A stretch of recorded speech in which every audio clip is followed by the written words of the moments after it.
Welcome back to Fire and Smoke, Blight and Bloom. We are Philip, Abby, Blake, Ethan, Eric, also known as Dungeon Master. Odessa Vandiver, Randolph Higdon, Scratch, Sleeves. On the last episode, the Furries finished the fight.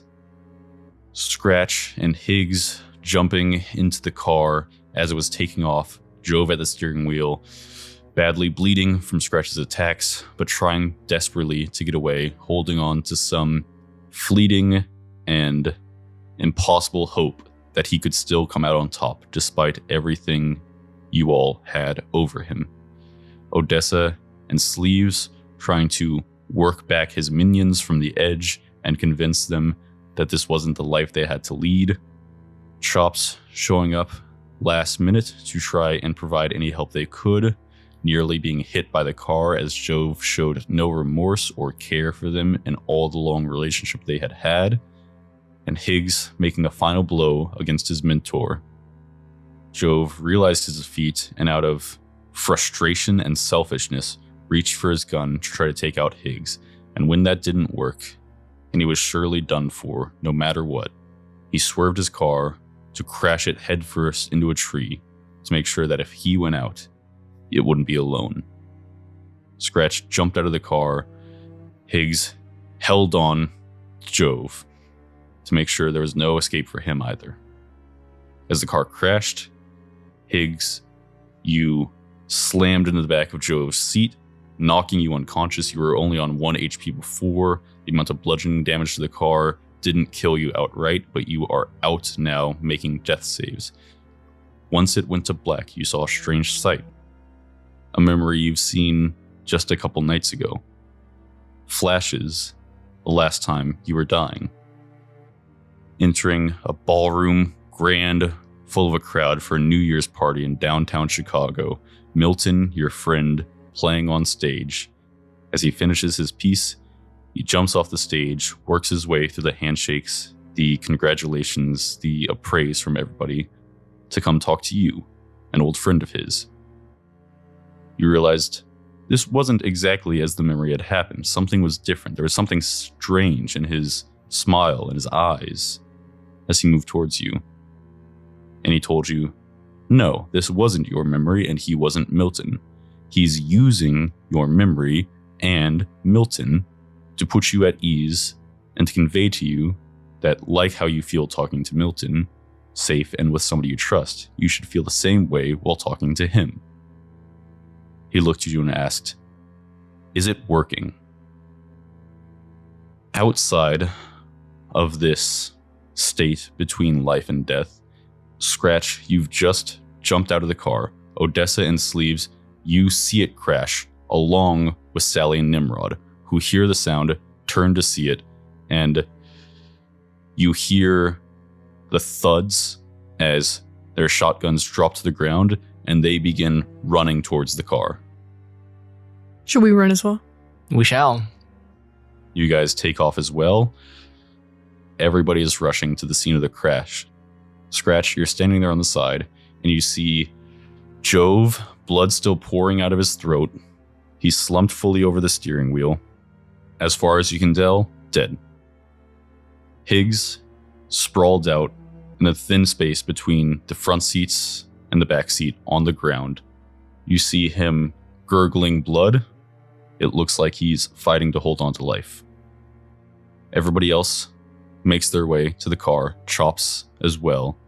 And there's a moment of tension, a moment of understanding that everybody kind of is seeing the main person at the central point of this conflict, and the person he cared about most in all of this confusion appear to be laying dead or dying.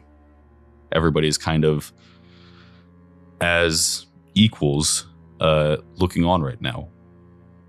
Let's pull him out of the car. Can I do a quick check for moles? Scratch, as you help push Higgs out onto the forest floor around the scene of this car, the engine smoking, the front crumpled, it's not on fire, there's not risk of explosion. Sally and Nimrod slowly and not at odds with you pull Jove's body out of the car, but his state seems far worse. They are kind of checking for signs of vitals and being disappointed by what they find as you all move Higgs out of the car. Scratch, you look under the front seat and you see Horns and Peep are stuck in the underworkings of the seat that attaches to the floor. They were held in place and prevented from flying forward in the crash and taking damage. And Peep says, "Scratch, you were here to save us." Yeah, come on. Let's get you out of here. And I'm going to try and help them out of the car, so I know it's probably a big jump for them. You lightly get your way under the seat, pull them out one by one, and you all also gather around Higgs. Sleeves is gonna cast Spare the Dying on Higgs. Sure, this should make the pain go away. As you lay your snout on him and cast Spare the Dying, as you touch him, something happens. Something strange.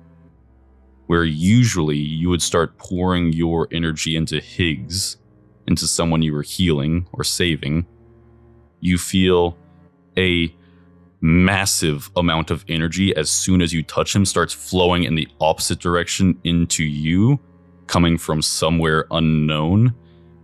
And with Sleeves as kind of a beacon or central node, everybody who has been affected by the red substance becomes connected in this moment. Energy moves from you, Sleeves, bridging the gap through open air, to Odessa, who laid her hands on the root at the meteor. Scratch, having, like you, eaten something that was carrying the spores. Chops, long mutated. The moles, long mutated. They will remain in the background as not to interrupt a important moment. Them knowing that you all maybe deserve to be with Higgs more in this moment.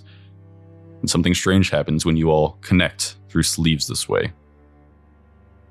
Odessa, Scratch, Sleeves, you feel odd, the foxes especially so, as through open eyes, you are suddenly, in the blink of an eye, no longer standing in the forest, but standing in a warm party, a grand ballroom, crowd of people around, finely dressed, chandelier above, music playing in the background, looking at a smiling man. He wears a tweed suit and is looking a little bit desperately into your eyes. You know yourselves to be Odessa. You know yourselves to be Scratch, to be Sleeves. And yet also, you have an understanding of Higgs. You feel his presence. You feel like you know how to be him. And as Higgs might move his arm, it feels as natural if as you had gone to do it, even if you don't remember having initiated the action. And likewise, Higgs, as maybe somebody else looks at their hand in confusion to try to understand what was going on, the action feels as natural as if you have done it, even if you don't know why you did. You don't remember. Higgs Voltron. Kind of like a Higgs Voltron. Any of us can speak, and we would be Higgs. Blake's got it. Is this Higgs' weird dreams? You all hear that internally in your consciousness as you kind of take up this shared space. Hello. Guys? Grubby. Grubby? We had working our way back around to Higgs. It's fine. You're going grubby? If the shoe fits. Are you guys dead? Am I dead? What's happening? I think you got healed. Yeah. We're still a bit unsure. Guess I can speak aloud. So what he said, is it working? Yeah, I think it's working now. I don't know if maybe you tried to talk to me before and it wasn't working, but... No. Do you feel safe and like you can trust me? Well, And he's smiling widely. Roll insight. Yeah, let's do an insight check on this guy and everything I know. You can make an insight check as you are all together. You can make this check together. You can roll each roll a dice. So 4 dice total, and only one has to beat the DC. But also, there isn't really a DC, it's just how well you're able to glean the information, because there isn't deception happening. 9. 12. 17. 19. With a 19, you all see a sense of earnestness, openness, and yes, desperation. Like he desperately needs you to know that you are safe and you can trust him.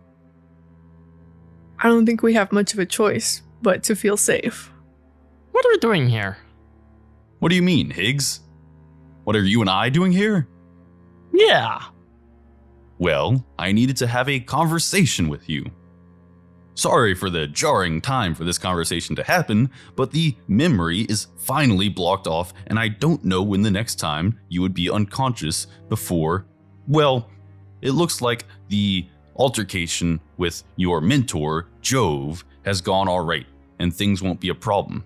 However, I still wanted to get this conversation in as early as possible, just in case there was anybody who might still be trying to carry out his apparent plot. You see, I could only pull a representation of your conscious mind in here if you are unconscious. That way, it's not trying to force your mind to be in 2 places at once. I really hope this is some kind of deity and you're about to become his paladin or his cleric. Warlock. This guy's got great energy. So what do you have to tell us? Tell us? You know, me and the group when I wake up. Yeah, nice save. Well, I have to tell you quite a lot, but mostly I'm here to answer questions. There's lots that we could get into. I'd like to know what you'd most like to hear about first, because I know things have been confusing. What are the roots? That's me, Higgs. It's me in the extent that your body is you. I'm me, my consciousness, but I exist within the root network of fungus spreading out throughout the mountains. And what is your purpose in spreading out around here? My purpose is a difficult thing to grapple with. I know about my purpose for being alive about as much as you probably do. I am my consciousness. The roots are my body in the same way that you might work, Higgs. The roots grow without my say-so and the way your nails grow. I do with what I have and what I know. But where did you come from? Well, Higgs, as you saw earlier, the meteor. That's my heart. So I must, I conclude, have landed from outer space. Were you sentient before you landed? No. Mm. See, I don't know where my heart came from. I wasn't yet conscious when it was on its way here. I didn't even gain consciousness when it landed. My fungus began to grow without me here, like a seed will use its stored energy to grow before it has any leaves to take in sunlight. I started living, you could say, when my fungus connected to the first trees it reached, and I took my first breath of fresh air. My consciousness was, strangely, fully formed when I began to live, and yet I did not know my nature, and most things that I knew were based on feelings or instincts. I had to figure out a great deal by myself. How do you feel about yourself? That question has been with me for over 100 years. I am conflicted, but I think I have the ability to do a great good here for all peoples and creatures and organisms. What is your end goal? My goal is to make the best with what I have. I know the root network, my fungus, will continue to grow. I know people become connected to the network as a natural process conducted by my spores when people inadvertently or purposefully find my roots. I know all those things will happen without me. What I do get to make a decision about is making healers. Giving people the access to great energies that can do so good for many people around them. How do you decide that? Well, looking through their memories. This is something I've had to grapple with for a long time, since it is my choice to make healers. But I believe what I have settled on is the most logical for the most benefit to the most people and creatures and organisms. I came to this conclusion about a century ago, when more and more creatures began to connect to the network. As background, for some reason, I seem to be imbued with some sort of moral compass, you can say. I feel good about what's good for the world and its inhabitants, and bad about what's bad for them as far as my moral compass points. Helping people is good. Hurting them is bad. When I was thinking about it back then, it felt right that only good creatures should be healers. Baddies could use it for bad, strengthening themselves and their allies to do bad. With no one to bounce ideas off of, this seemed reasonable to me. Then I thought, how good should a creature have to be? Surely if I made all creatures that were vaguely good into healers, then it would work out much more often than not, and on the whole, it would be the most net good. I worried about humans though. As I had come to see from people's memories, people do not exist in isolation. From my observation of memories, I worried about mob mentality combined with human pattern recognition. If societies began to see all people who are vaguely good being granted divine magic, I think there may be a bad reaction to whoever I deemed not good enough, quote unquote. Good people may become bad in their rationalization of the situation. This seemed very scary, but then surely I thought there would be a societal reaction to any amount of healers. Do I not make people healers at all then, out of fear? What good can be done with this energy then? None. After a long time mulling it over, I decided I would reserve making healers for the absolute best of heart and soul in regards to things that were black and white, and those who value kindness and friendship with all beings. A flowery view of good, I know, but I'm doing my best. I have to make the judgment call. I have to avoid the trolley problems of morality and focus on the fundamental black and white.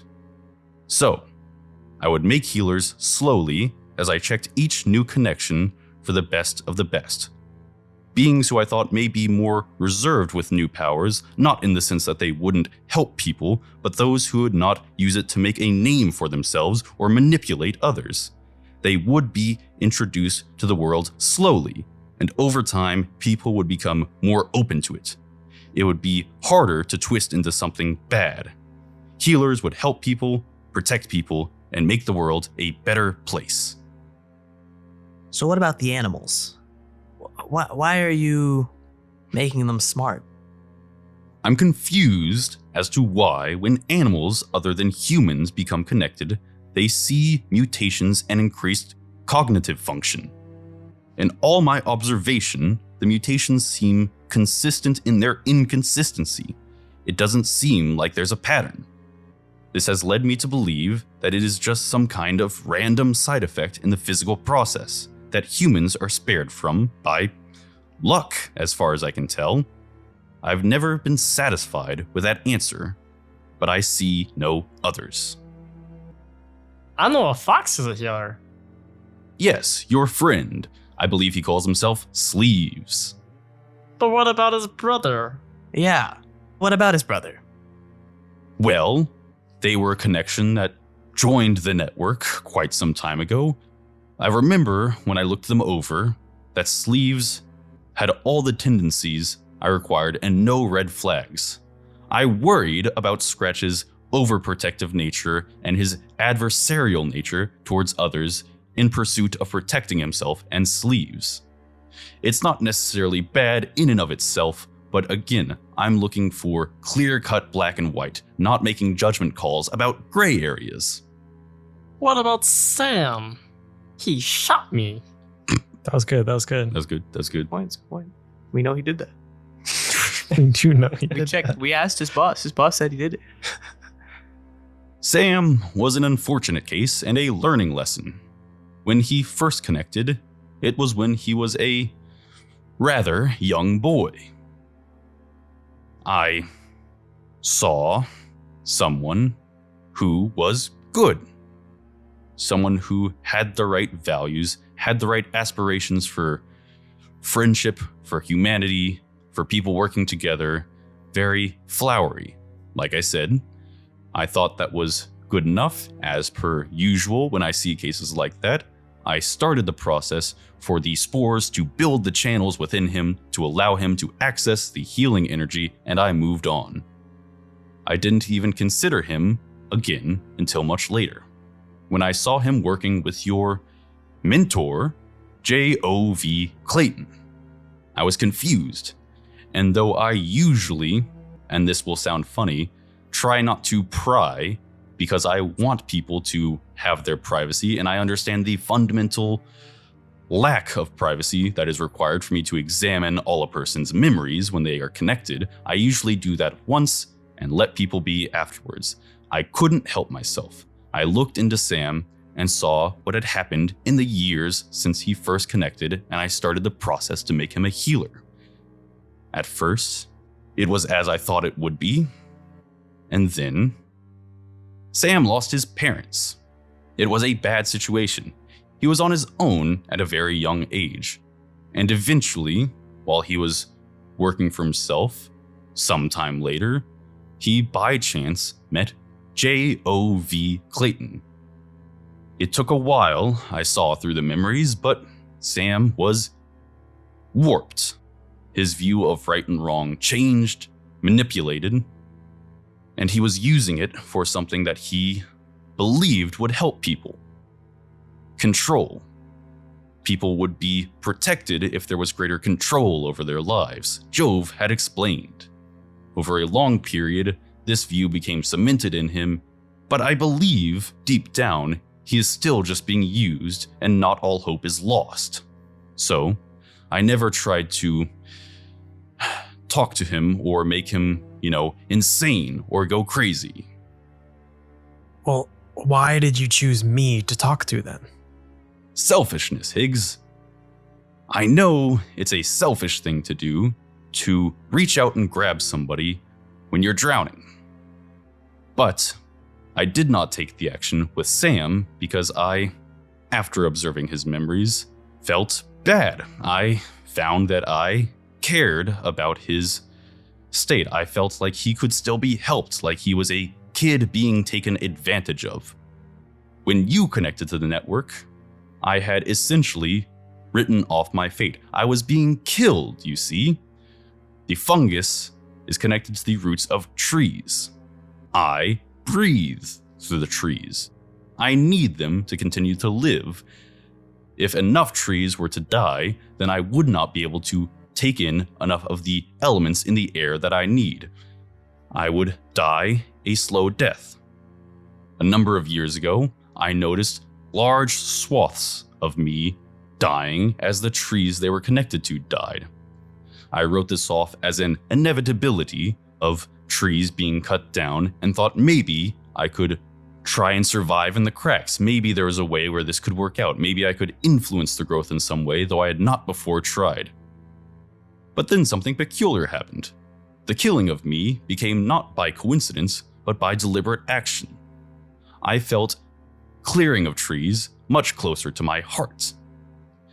It seemed like somebody was prodding in the right direction, looking for me. I thought that was crazy, so I began to investigate and found Jove the culprit. For some reason, in some way, I could see through others' eyes that he seemed to be looking for me. He had never become connected to the network. I could not interact with him, much less stop him. But it seemed like in some way he understood that something like me was out there and it needed to be destroyed. I don't know why, but the killing of me became deliberate. I'm scared of death, just like you, Higgs. not too scared to bring Sam with me, and I'm sorry, it's a bad explanation and not fair to you, but you were a new person who I had no connection to. When you joined the network, I thought my case was as good as gone. Jove would surely find me in a few days with how his prodding was going. I was sure of it. But I decided to check you out anyways. Perhaps this new connection, if they were made a healer before I died, would have a short window to help people, and that short window was good enough a reason to look away from my murder and see what was up with the new person. When I looked at you, I was shocked because you also know Jove. I decided with a new person that I'm sorry, I didn't mind taking a risk on. Unfair, cruel, bad, I know. I didn't care about taking a risk on as much. I would try a new way to talk to somebody that wouldn't cause them to go insane. By that, you mean the dreams? Are you referencing your flashes of visions into this conversation? Yeah. Yes. That was not intentional. It was important to me that I tried to talk to you, but I needed to try to do something new because I know from experience, trying to talk to you directly would absolutely cause you to lose your mind. I learned my lesson on that the hard way. So I tried something new. I was blocking out this memory in your head, literally willing my spores to wall off the synapses of the path it makes in your hippocampus, so I could have a conversation with a representation of you in here. That process is physical. It took time. There are millions of synapses in the path that made this original memory of you and Milton, and I had to wait to reconnect them to you until I was done enclosing them, which was not more than a few hours ago. But when you died, your brain started firing signals wildly and created new paths to this one through some weak points. I assume that's why you were able to see those parts of the conversation. Who went insane? You see, he looks at you, and by you I mean all of you, looks down for a second and looks back up. I mean to be forthcoming about everything, so you know you can trust me in the decisions I've made. Annabelle Susanna McCoy. She was the first creature to connect to the network over 100 years ago. By cruel luck, she lived close enough to where my heart landed that she must have seen or felt the impact and gone to explore for me in the days after, beating any animals to it. I had just grown to reach the first trees close by, and I began to breathe, began to live. My consciousness was brand new and somehow fully formed. Annabelle found my heart, and examining it, she laid her hand on the rock and picked up my spores. They began to establish within her the very first membrane in a living organism. After some time, there wasn't much else to see. She left to return home. My nature is unknown to me to some extent, as I've said, but I somehow, with my fully formed consciousness, knew my abilities to grant people access to energy that could help them. I decided the kind thing to do, instead of potentially unwillingly changing her life, was to just ask her if she would want that. Besides, I was very excited to talk to someone, maybe become friends in some strange way. So I did. But I talked to her directly, Higgs. Right now, Higgs, me talking to you like this, you are interacting with a fragment of me in an isolated space. Furthermore, even with those layers of separation, I thought it would be good if you only talked to me indirectly through this visual mask. The best way to describe it is like you're looking at just a picture of me out of the corner of your eyes, even while you're talking to Milton directly. You're aware of me in your peripheral. There is no direct interaction. Back then, I did not know what would happen to somebody if I interacted with them directly. I didn't know. My directly connecting with Annabelle did not go well. I do not wish to relive the conversation itself. She did not die right away, but her mind did not take it well. Afterwards, she became paranoid, anxious, and frightened to an extreme degree. She experienced visual, auditory, and tactile hallucinations for the rest of her life that drove her to anger and desperation. Her brain was constantly oscillating between this plane and others evidently. She was no longer herself. Her actions became erratic and unpredictable, and she could not form clear thoughts or communicate in any reasonable manner ever again. In this mental state, she lost all of her relationships as people fled from her over time. The rest of her life was miserable and short. It was entirely my fault, inadvertently, but still. After Annabelle, I was mortified. I spent a long time contemplating if I should even comply with my nature. Perhaps if I protested or fought against it, I could stop the growth and stop the fungal network and stop new beings from connecting to it. But I could feel how much good could be done with the network, with the energy. And it seemed like the problem was me talking to her, not her getting the membrane established within her in the first place. I decided to go on, but I vowed never again after that. Never again would I try to interact with a thinking creature directly. Despite crushing loneliness, I would spend my life, however many years, centuries, or aeons that may be, in isolation to protect others as my roots grew and others found them. You are the first organism I've risked talking to in 100 years. And still, I will be monitoring your health and mental state in the years to come to make sure this indirect method truly has no ill effects. But I can tell you with Annabelle, those effects were evident right away, even as we were talking. So I'm hopeful for you and for this new way, and I apologize again for my selfishness. I needed somebody who knew Jove and who seemed to be important to him to stop me from being killed. So, I mean, I know you're not trying to talk to me directly, which I guess is good. I don't think I've gone insane yet. But when I died the first time, you said I got fragments of this conversation that we're having. And I also remember seeing something else, some large creature or something amongst the stars. Was that you? Well, that would be new information to me.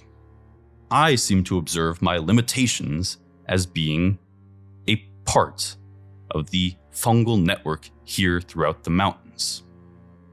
I can sense that I am connected to something else in some way, as I always have, but that connection does not alter my decisions, it does not alter my physical state, and I do not know where it connects to. My limitations are very physical. I can't even directly observe myself. My description of my roots and spores I found out later when I was able to look through thinking creatures' eyes that were connected to the network in order to see myself, if there were roots poking out of some animal's burrow, if a bird happened to fly close to my heart, the meteor. As for the conversation itself, my fungal network interacts with this plane and others and time and space in ways that I don't understand, as my observation stops with my limitations. It may be that it was like a superposition and you were seeing this conversation back then because it's happening in your memories, even though it's happening now. I'm not really sure. So then it's also possible that you, while being your own thing, might have come from something greater? Perhaps. I don't know. But I know what I can do. Once the spores diffuse through a body and the membrane finishes growing, the immune system, the cardiovascular system, and mental capacity are strengthened and enhanced. The spores stay in the bloodstream, and the ability to heal from wounds is accelerated and expanded. and with good rest, the body will repair itself totally from nearly any injury. All of those things happen without my choice or consent. I have no say in it. When someone comes into contact with my fungus, my spores will enter the body and establish the membrane that connects a being to the fungal network by nature of what the spores are. In the same way your cells replicate or your immune system fights diseases whether you like it or not. You don't tell your cells to do that, they just do. The only thing I have a say over is if I want to give a creature the ability to become a healer. I get to choose to start that process in them. Everything before that and everything after that is out of my control. I cannot undo the process once I start it. The channels that get built in the membrane of a healer are physical. It's a process that can't be reversed, like a butterfly morphing from a caterpillar. I think, despite my jarring nature as I've observed, the benefits outweigh the potential risks. The barrier to entry for death and destruction are greatly heightened. They are not closed off altogether. Focused efforts will always be able to kill somebody, but the requirements to do so are greatly enhanced, and more people will be protected, and random acts of violence or malice will no longer be able to take somebody away. At some point, maybe we should tell them that we're all in here. I don't know if that's important. Okay. I also want to ask about the dream, the other dream I had that was like, The future? yeah. Mm.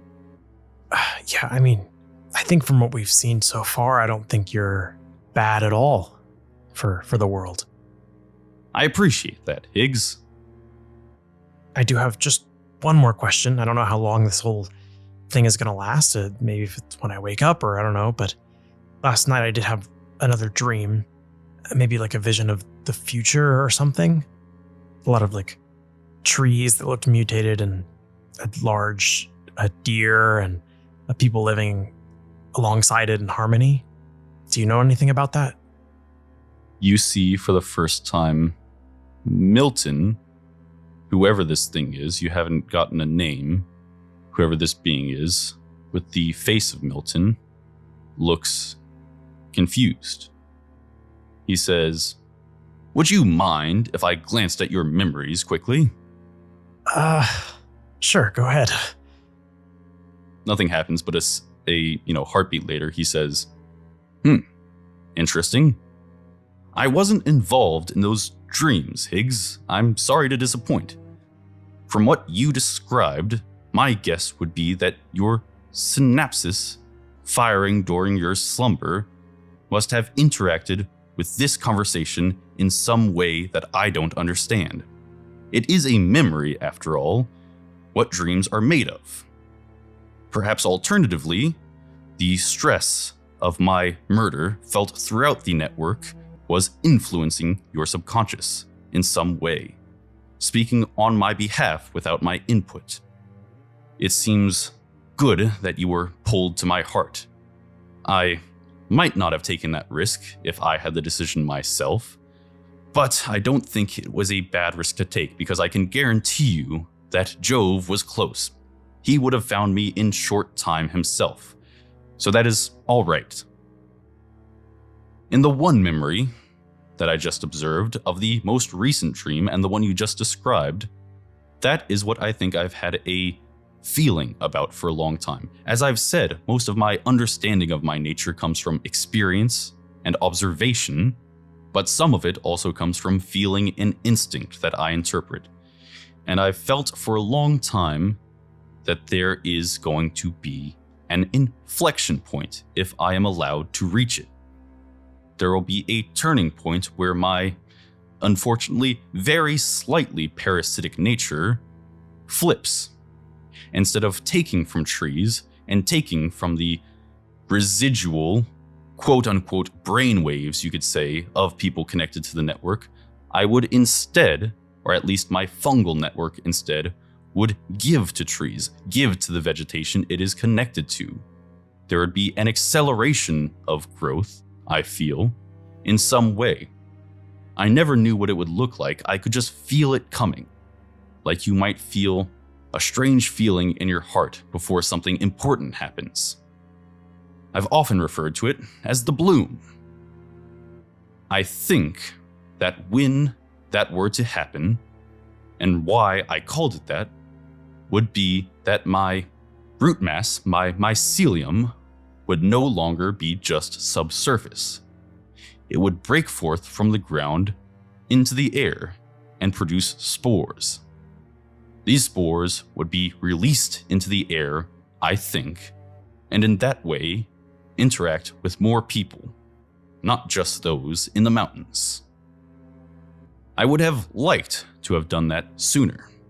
It seems like if the forest was accelerated in growth, it might become, like your dream, mutated in some way.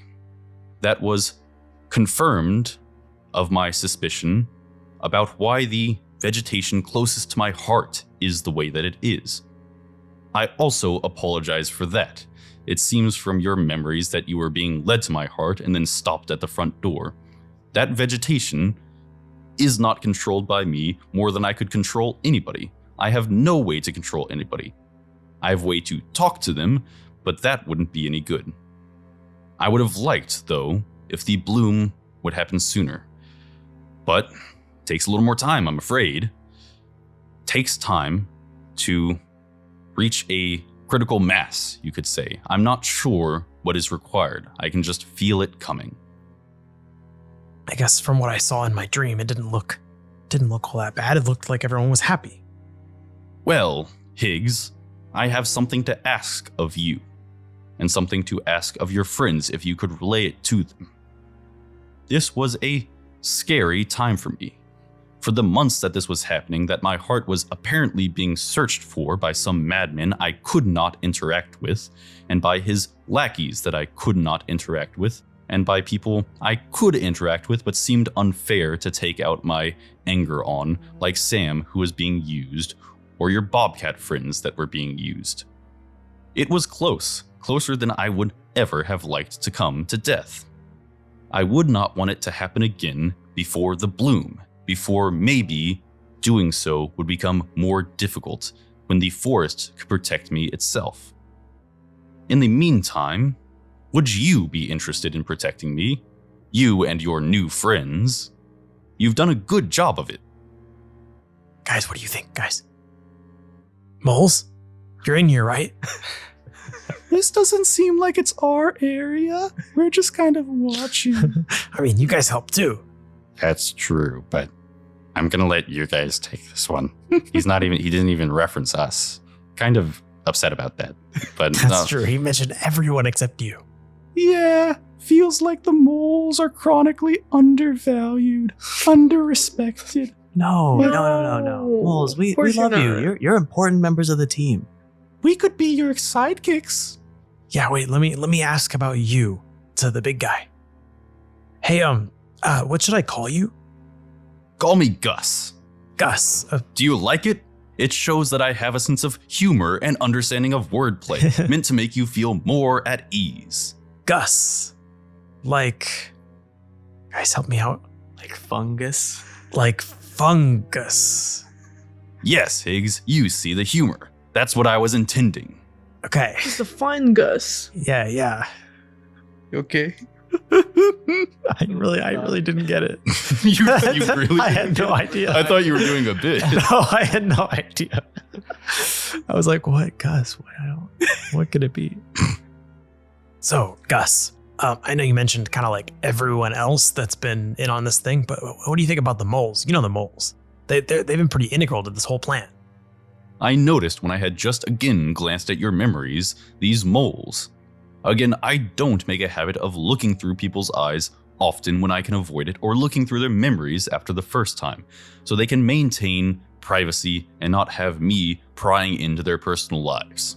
So I hadn't known of the moles since they connected to the network. I believe I looked at each of them and determined that I shouldn't make them healers. Not necessarily that they were bad, just maybe that their priorities were in the wrong place. AKA, it seemed like after they became conscious and talked to each other, they figured they wanted to kill people. Guess that's True, I fair. think It looks good that they've found a way to help you without doing so, but I don't feel that they've fully given up the effort. That's true. Well, I think we would love to help you, but how can we do that?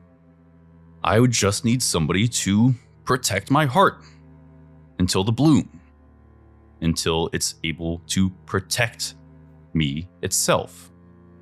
Okay, I think I can get everyone on board.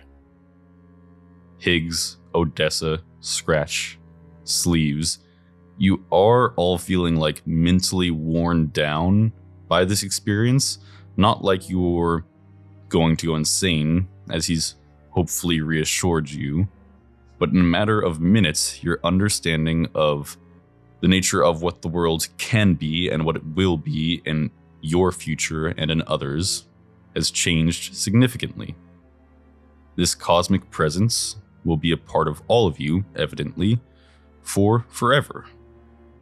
Alternatively, by some force of malice or somebody like Jove attempting to find and destroy it, it might be snuffed out, and you would spend the rest of your lives thinking about what the world might have been like without someone else here to help.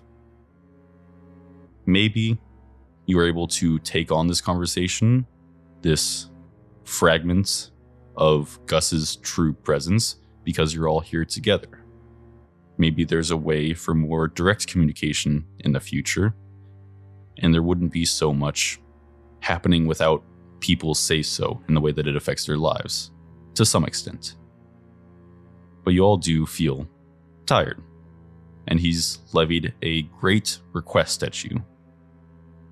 Well, I think for Scratch, Gus wasn't wrong. He's got, other things on the mind than just doing good. And to him, the bloom is a good thing for him and Sleeves. It means they can stay in the forest. It means they can be safe. It means they won't have to worry about, at the very least, their interest as far as, the dangerous loggers and miners coming deeper into the forests are aligned with Gus's. So he thinks it might not be a bad idea. It would be a big change for people, definitely. And I think that just makes it harder for it to be realistic for all of these people to try to adapt to that change. To an extent, in addition to being helpers, there's a opportunity for stewardship as well, as you help communities adapt, certainly. Well, Sleeves has been here for his entire life, and being given the opportunity to help those in need was a great blessing for him. And now he has a purpose. So Sleeves would feel very fulfilled were he to take on this role of protector of the forest and communities thereof. It might also be a little bit exciting in a world where you weren't a strange mutation, but more a normal denizen of the woods. Might be easier to make friends.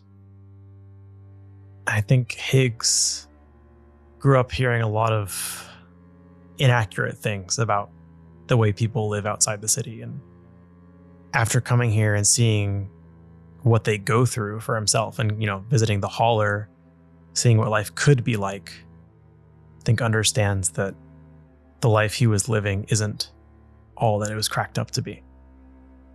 And compared to working as hard as he possibly can for his own survival in the city, working out here to help others survive would be a fulfilling way to live.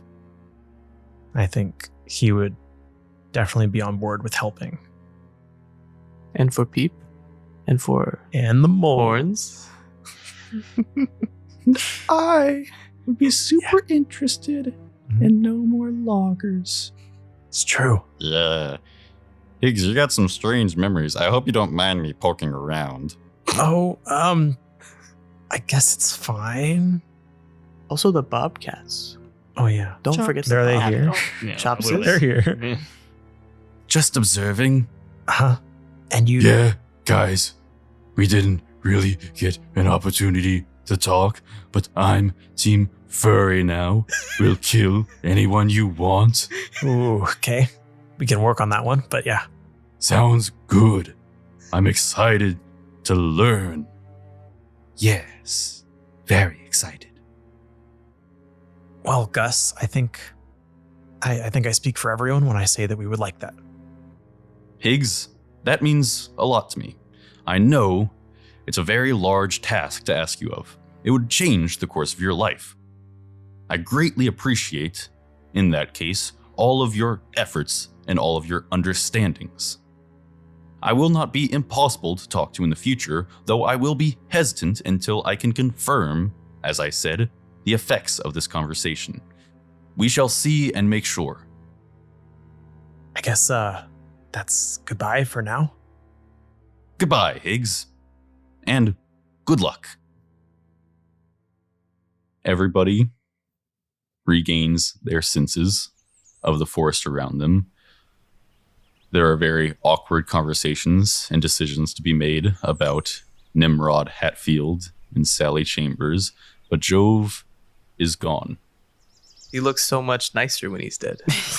He does. He's so friendly. He was a crazy, dangerous person who, evidently, after this conversation, it's unclear, but maybe you could get clarification from Gus in the future about not just whether or not killing him would have stopped new additions to the network, but whether the network would have been able to exist at all. Access to energy. Not necessarily access to it indefinitely, but maybe as a requirement of the network's existence. Jove would have foiled his own plans in killing the network and greatly harmed the possibility for the future of the mountains. His danger resonates with all of you. As you move on from here, and in the ensuing years, it seems you will all stay together in some capacity. Odessa, helping in the early years to reunite and work with Eli and Ned Hatfield to root out agents of the company and people making your lives worse, though once the bloom starts, that's not necessarily something that has to be worried about, as those agents and those companies are not able to exist here in the same way that they can now. Scratch and Sleeves, protecting your home and seeing it grow and morph and change in the years to come. And Higgs, leaving your old life behind for a new one in Appalachia. Eventually, Gus's prediction does come to pass. The bloom begins. With supernatural vigor, the forest begins to grow up and out rapidly, covering the landscape of the mountain range once more. Trees imbued with strange red vines, red fungus, take over the landscape 1,000-fold. Their heights dwarf the former forest. Bushes and grasses morph to follow suit. And across the mountains, alien sprouts of red fungus push their way through the forest floor and breach the open air. The fungi soon begins to release spores into the air, being carried on the wind into lands near and far. Animals throughout the mountains grow enlightened, just like Scratch and Sleeves and Horns and Peep and Chops and Chops. And Snake. And Snake, though Snake is never seen again. He betrayed the moles and ran off. It's true. That scoundrel. The megaforest continues to spread slowly north and south throughout the mountain range. Roots tear up paved roads, sunder rail lines, break down walls and factories, and cover mines. Lots of people in Appalachia adapt to create communities within the groves in harmony and working with the strange new ecosystem around them.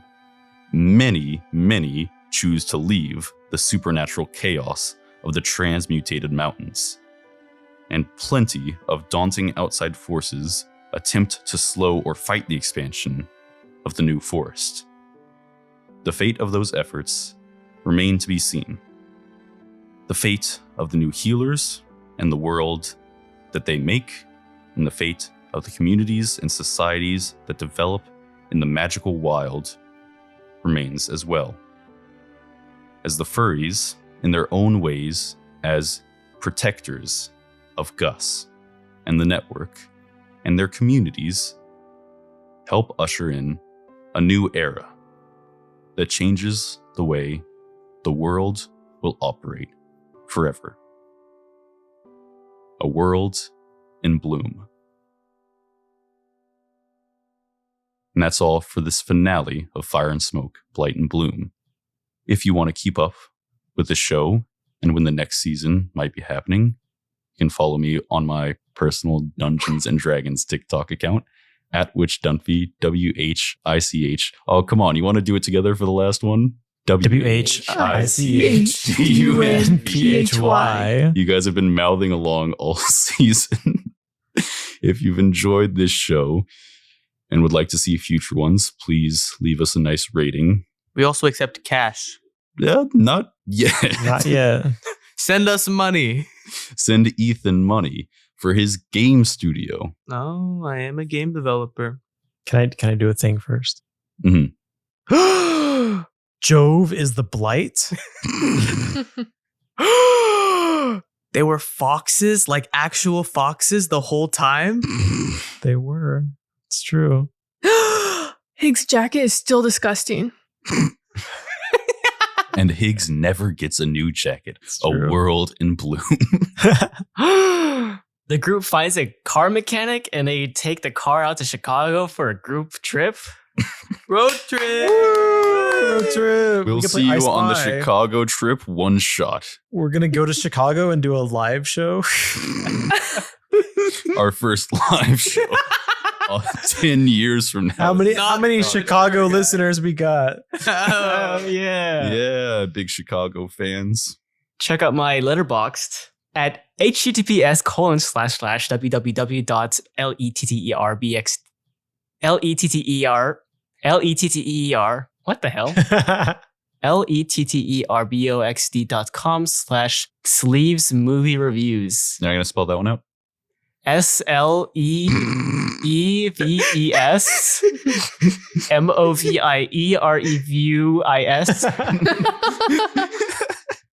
You get the idea. Any last thoughts before we end? I can't believe you put midichlorians in Dungeons and Dragons. Is Like, that who- what this is? Who does that? Is that what this is? That's what this is. You Is didn't that how notice? midichlorians work? That's what midichlorians That's are. Star Wars, right? They had like a magic thing and they're like, hang on, but we got to explain what it is physically in their bodies and let them do that or else no one will know why. Oh, actually, when we were talking about what it's based on, I did want to specifically mention that some of the aesthetics of this were based on one of my favorite webcomics of all time. It's by False Knees, a very popular webcomic artist. He made a story called Spores, and some of the superficial aspects of Gus and one of the functions about communications were inspired by that story. Basically, the fact that a meteor landed in the woods, that it carried a red fungus, and that one of the things it helped people do, of many in our story, but one of the things it helped people do is communicate. It's a very, very touching, sweet little comic, and I would highly encourage you to go check out False Knees. I can't believe you stole it. I thought you came up with fungus. You thought I invented fungus? I thought you came up with fungus. I still I'm can't- torn. I still can't believe I didn't get Gus. Don't send us money. This guy's a hack. I didn't get The money was name. only going to go to you. Don't send us money. We don't deserve it. Well, that's a wrap on Fire and Smoke, Blight and Bloom. Thank you for listening, and make sure to stay tuned for whatever we might have planned in the future. Slate. Cut. Cut. I missed Cut. I cut. was late. I was late on it. Oh.